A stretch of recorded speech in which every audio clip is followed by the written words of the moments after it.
आणि आम्हाला पाहिजे त्या जागा देखील मिळत नव्हत्या. तर त्यामुळे कुठेतरी आम्हाला शेवटी निर्णय घ्यावा लागला आणि वेगळं लढावं लागलं. भारतीय जनता पार्टीला फक्त 4,500 मतं नगराध्यक्षाच्या पदाच्या उमेदवाराला पार्सगळेंच्या पत्नींना मिळाल्या आणि शिवसेनेचे उमेदवार आमचे त्या ठिकाणी 6,500 मतावर गेले. हा फरक त्या ठिकाणी आहे. कारण जनतेलाही कळतं की कोण काय कशा पद्धतीने राजकारण करते. युतीमध्ये जाण्याचा आमचा शेवटपर्यंत आटोकाट प्रयत्न होता.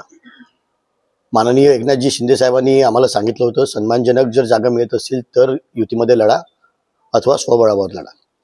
परंतु शेवटपर्यंत आम्ही प्रयत्न केले. आम्हाला एकतर पाहिजे तेवढ्या जागा मिळत नव्हत्या आणि त्याहूनही अधिक आमचे जे सिटिंग नगरसेवक आहेत त्यासुद्धा जागा कुठेतरी गाळण्यात आल्या आणि आम्हाला पाहिजे त्या जागा देखील मिळत नव्हत्या.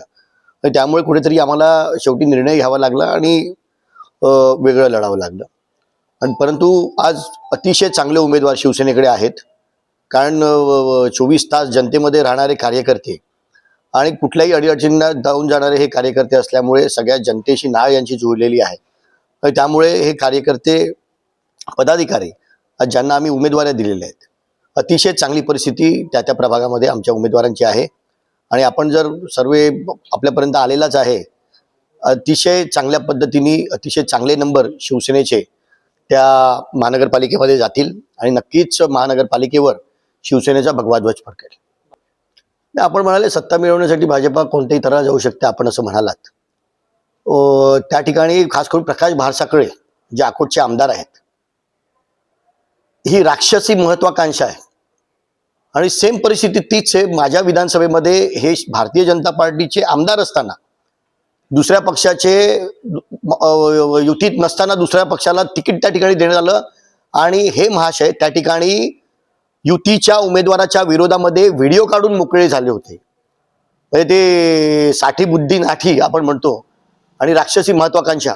आणि त्यामुळे इकडे आता जेव्हा म्हणूनच विधानसभा जेव्हा झाली, दर्यापूरच्या विधानसभेमध्ये त्यांची मिसेस ज्या पत्नी त्या ठिकाणी नगराध्यक्षा होत्या.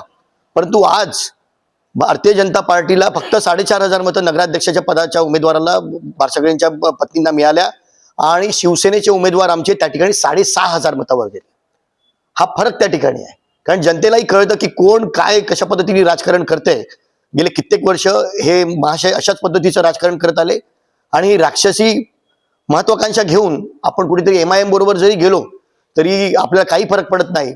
मला वाटतं मी तर विनंती आता मला अक्षरशः या देशात RSS आणि राष्ट्रीय स्वयंसेवक संघ यांनाच आता विनंती करावी लागेल की या राक्षसी महत्वाकांक्षाला कुठेतरी आपण आता आळा घातला नाही आज तर भारतीय जनता पार्टीचं पतन हे अटल आहे.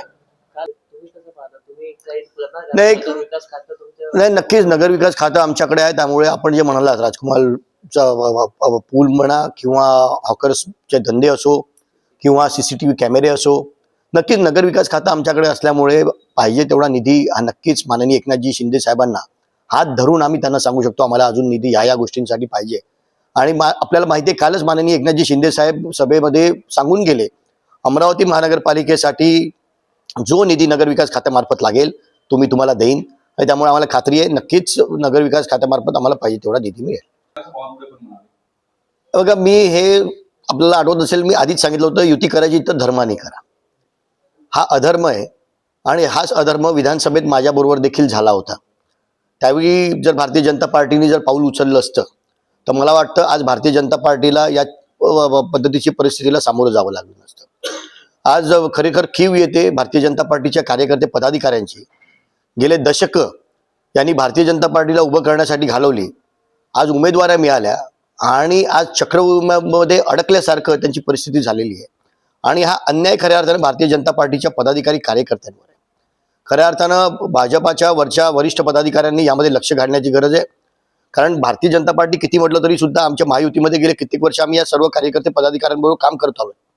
आजही त्यांचे आम्हाला फोन येतात, भेटतात, तेव्हा अतिशय कळवळीनं रडतात की आमच्याबरोबर काय चाललंय, आमचाच पक्ष आमच्यावर अन्याय करतो, आम्हाला तिकीटं दिला आणि पुन्हा आमची तिकीटं मागे घेण्यासाठी सुद्धा आमचाच पक्ष आम्हाला दबाव टाकतो, पत्र काढतो. आणि एवढंच नाही तर आमच्या विरोधामध्ये आमच्याच बरोबर ज्यांनी युती केली ते आमच्या विरोधामध्ये उमेदवार देतात आणि त्यांचा प्रचार आमचे भारतीय जनता पार्टीचे प्रचारक करतात. तेव्हा हसून मी एवढंच सांगतो की हा प्रकार माझ्यासोबत घडलेला आहे, हा अन्याय माझ्यासोबत घडलेला आहे आणि हा महाराष्ट्रामध्ये पहिल्यांदाच हा अन्याय अमरावतीमध्ये पहिले विधानसभेमध्ये अभिजित अडसूळ बरोबर घडला आणि तोच अन्याय आज भारतीय जनता पार्टीच्या सर्व कार्यकर्ते पदाधिकाऱ्यांच्या सगळ्या उमेदवारांवर होतो आणि त्यामुळे कुठे विचार करण्याची ही गरज आहे. आणि नक्कीच भारतीय जनता पार्टीच्या वरिष्ठ पदाधिकाऱ्यांनी जर लवकर निर्णय नाही घेतला तर मला वाटतं अमरावतीतली भारतीय जनता पार्टी ही संपून जाईल आणि कार्यकर्ते पदाधिकारी एक वेळ अशी येईल की त्यांना विचार करावा लागेल की भाजपामध्ये आम्ही राहायचं की नाही. आणि म्हणून भारतीय जनता पार्टीचे वरिष्ठ पदाधिकारी लवकर निर्णय घेतील.